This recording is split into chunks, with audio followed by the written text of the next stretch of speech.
आचार्य चाणक्य के अनुसार कुछ ऐसी बातें होती हैं जिन्हें छुपा कर रखने में ही भलाई है। यदि आप इन बातों को लोगों को बताएंगे तो पछताएंगे और अपमान भी झेलना पड़ेगा।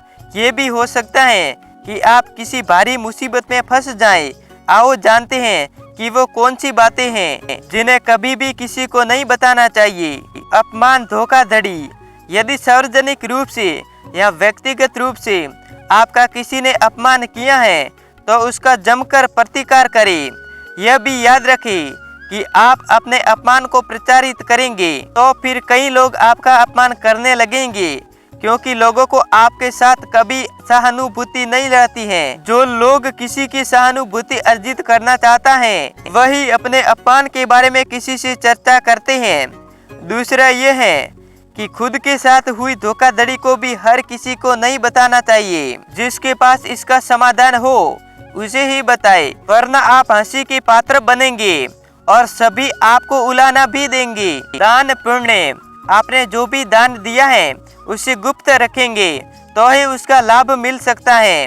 गोपनीय दान देवताओं की नजर में रहता है और जिस दान का बयान किया जा रहा है उसका फल निष्फल हो जाता है। मंदिर में दान दे, किसी गरीब को भोजन खिलाए या किसी भी प्रकार का पुण्य कार्य करे, उसका अपने मुंह से बखान न करे। यदि आपने इसे किसी भी समक्ष जाहिर कर दिया तो समझे वह खारिज हो जाएगा। आप यदि किसी भी प्रकार की दवाई खाते हैं तो उसे गोपनीय रखें।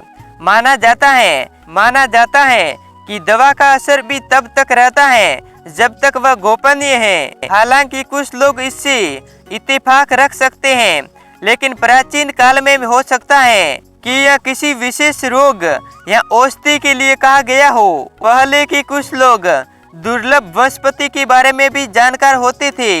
बहुत से लोग कहते हैं कि यदि आप दारू भी पीते हैं तो वह अभी तक उचित है जब तक उसका गोपनीयता भंग न हो। जिस दिन लोगों को उसके बारे में पता चलता है, समझो उसी दिन से आपका पतन भी होना शुरू हो जाता है।